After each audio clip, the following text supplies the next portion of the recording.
കുറേ കൂടെ ലെങ്ത്തുള്ള വീഡിയോ ആയിരുന്നു കേട്ടോ. അത് അതിൽ നിന്ന് പോയി. പിന്നെ കണ്ണൂരുള്ളവർക്ക് വരാൻ എളുപ്പമുണ്ടെങ്കിൽ നിങ്ങൾ മാട്ടൂൽ വരുന്നത് നല്ലതായിരിക്കും കേട്ടോ. നല്ല ട്രെയിനേഴ്സാണ്, നല്ലോണം പഠിപ്പിക്കും. പിന്നെ എനിക്ക് പണ്ട് സ്വിമ്മിങ് അറിയാമായിരുന്നു ചെറുതിലെ. അതും ഇനിയിപ്പോൾ തെളിവും കൊണ്ട് ഞാൻ വരണമെന്നോ ഒരാളുണ്ട് എനിക്കറിയാം. എൻ്റെ ശത്രുവെന്ന് പറഞ്ഞല്ലേ ഒരുത്തി. മറ്റേ എനിക്കറിയില്ല, സ്വഭാവം വലുതായിട്ട് അറിയില്ല. ഇതിനെനിക്കറിയാം. എന്തും തെളിവ് കണ്ടാലേ വിശ്വസിക്കൂ എന്നുള്ളത്. പറ്റില്ല. ഏതോ കാലത്ത് ഞാൻ നീന്തി, എൻ്റെ ഫോട്ടോസൊന്നുമില്ല.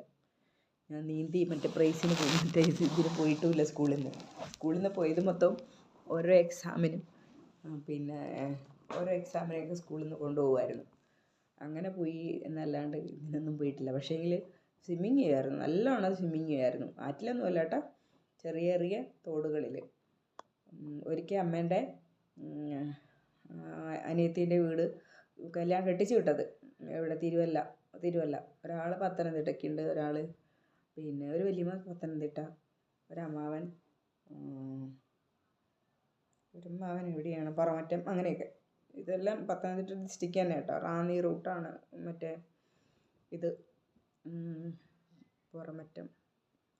അമ്മാവൻ്റെ വീട് അങ്ങോട്ട് അങ്ങനെ ആ ഭാഗത്തായിരുന്നു താമസിച്ചിരുന്നത്.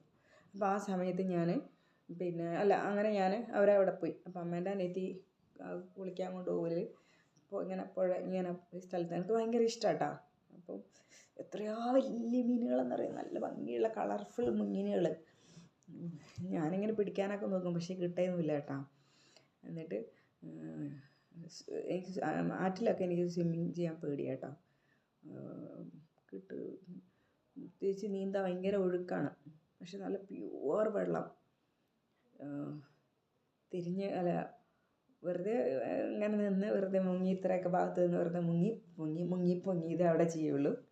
നീന്തിയിട്ടൊന്നുമില്ല, പറയാം. വലിയ അഹങ്കാരം പറയണ്ടല്ലോ. അന്നൊക്കെ ജീവനിൽ കൊതിയുള്ളതുകൊണ്ടായിരിക്കാം. അപ്പം അങ്ങനെ ഒരു ദിവസം ഇരിക്കെ അമ്മേൻ്റെ അമ്മ എന്താക്കിയെന്നറിയോ? അമ്മേൻ്റെ അമ്മ എൻ്റെ ഒപ്പരം വന്നു. എന്നിട്ട് അമ്മേൻ്റെ അമ്മ ഇങ്ങനെ ഓപ്പോസിറ്റ് വെള്ളമല്ലേ, അമ്മേൻ്റെ അമ്മ തിരിഞ്ഞു നിന്നു, റിവേഴ്സ് അടിച്ച് നിന്നെന്ന് വെച്ചോ. അമ്മേൻ്റെ അമ്മ എപ്പോഴും കുളിക്കല അങ്ങനെ, റിവേഴ്സ് അടിച്ച് നിന്നിട്ട് വെള്ളം ഇങ്ങനെ കപ്പിൽ കോരി ഇങ്ങനെ കുളിക്കലാട്ടോ. എന്നാൽ അങ്ങോട്ട് നോക്കിയിട്ടല്ലേ കുളിക്കേണ്ടത്, റിവർ ഇങ്ങനെയല്ലേ, പുഴ ഇങ്ങനെയല്ലേ. അപ്പം നമ്മൾ പുഴയിൽ നിന്ന് ഇങ്ങനെയല്ലേ വെള്ളം കുളിക്കില്ല. ഇവർ ഇപ്പോഴും കുളിക്കുന്ന തിരിഞ്ഞ് നിന്നിട്ട്. എന്താ അതിൻ്റെ സൈക്കോളജി എന്ന് ഞാൻ ഒരിക്കലും ചോദിച്ചിട്ടില്ല. പിന്നെ എന്തുകൊണ്ടാണ് അമ്മച്ചി അങ്ങനെ കുളിച്ചതെന്ന് ഞാൻ ചോദിച്ചിട്ടില്ല. എന്താമോ അങ്ങനെ